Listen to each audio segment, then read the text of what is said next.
to a very higgledy vlog. It's a little bit all over the place, this video, but you'll see it's sort of all over the place. There's a little bit of Corp, can't talk properly, Corp having a show jump, which he hasn't for a good month or so now, which he loved and I enjoyed a lot.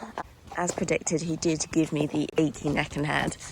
You'll understand when you see the video, but only him. I've jumped other horses since, not a problem. It's actually a really beautiful day. I was sort of, on the weekend, was looking at the weather thinking, this does not look fun. But so far, it's not been too bad. And today is particularly beautiful. Look, how gorgeous is this? Anyway, I thought I'd start this video. First clips are from coop jumping, and then I'm thinking, haven't done it yet, that I'm going to give Billy a little bit of a jump. And we'll see how we get on with all that.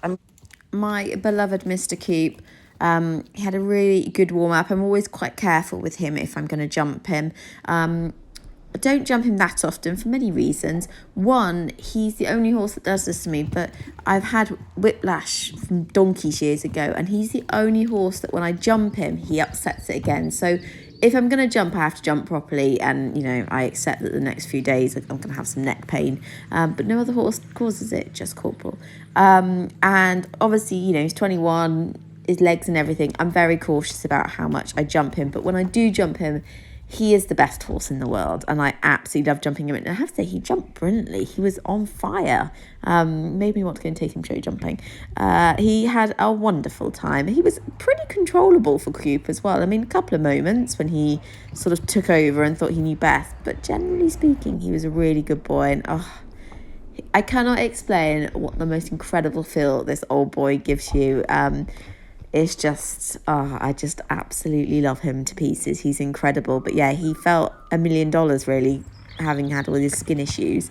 And he loves it so much. It amazes me that he still has the spring and the energy that he has when he's jumping. He's such a trooper.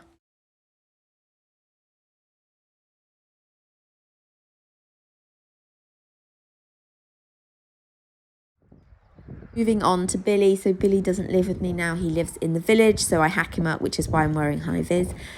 Bills is, he's a strange bean. He can be quite spooky, as you can see there. He's spooking at the filler, his favourite jump. So sometimes it's just easier to start in trot with Billy, and it just settles him a lot quicker, and it doesn't overface him. It gives him a time to look at the fences and sort of get his head around them. He's perfectly capable, and he settles very quickly, and then you can get on and jump him like normal. He's pretty strong at the moment. We're actually waiting to get a new bit for him because he's not very happy in the bit he's in at the moment, sensitive chap that he is. So he is quite strong in the hand at the moment, and sort of slightly Ferrari round every bend and all. But anyway, he had a nice time. He jumped pretty well. He was apart from this moment here where while I was putting a fence back up, he decided to wander off, which isn't like Billy in the slightest. He normally stands still when you're doing a fence, and he's normally very well behaved, but he decided he thought he'd make some entertainment and trot and then canter around the school with me, sort of walking around the middle. I think he just thought it was hilarious. Anyway, he only did a couple of laps, and then he was caught again, but it's so unlike him. He's normally so good. And I was like watching him thinking, what's going on? And then we jumped a little bit bigger, nothing crazy. Like I say, he was good. He was just a bit strong. For something quite little, he's only about 15.2. He has a surprising amount of strength and can be quite keen, but I thought he jumped quite well overall. And he had a good old workout.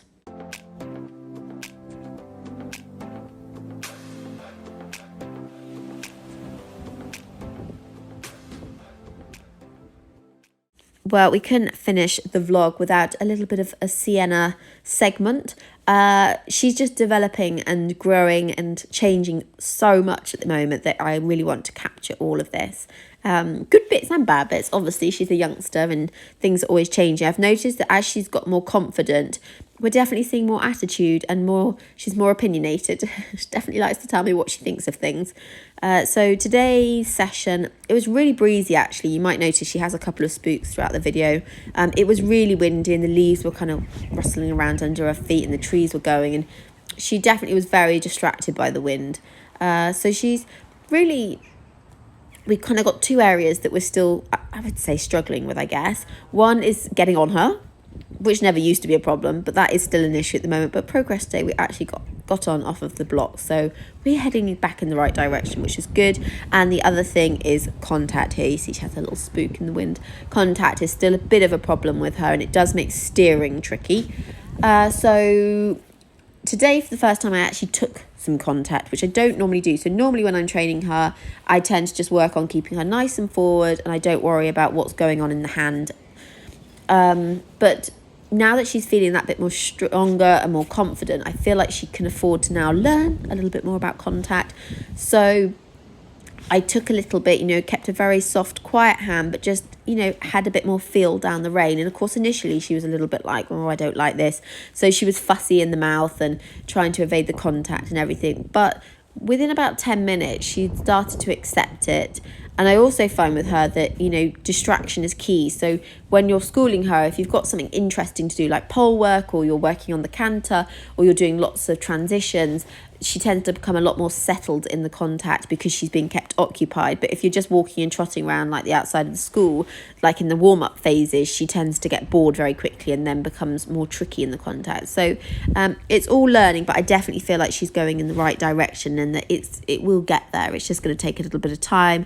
And obviously I'm still very conscious that she's got baby teeth to lose, so she might well have a wobbly tooth in her mouth that's making her feel a little bit funny. So everything, just got to be aware of everything, haven't you? But she's really exciting, and I love how much stronger she's feeling. And I kind of like that she's opinionated. It's good. She's got a little bit about her. She'd be boring otherwise. But the best bit of all is that we have started cantering her. So she did have, I think, 1 or 2 canters with the chap that broke her in. And actually, when I saw him canter, she looked quite skittish and all over the place. And then the other week, last week I had my first canter on her, and it was literally a couple of strides in the school. And then today, this was like my first proper canter on her today, and it was dreamy. She gave me all the feels in the canter. She's naturally uphill, surprisingly balanced. It just felt incredible. I was honestly so excited afterwards. I kept smiling like a Cheshire cat. I couldn't stop. I was just like, this is amazing. Because funny enough, when I lunged her as a 3-year-old, I didn't think her canter looked that special. And I was always slightly disappointed that her canter looked like it did. But I'd say now that her canter is her strongest pace without a doubt.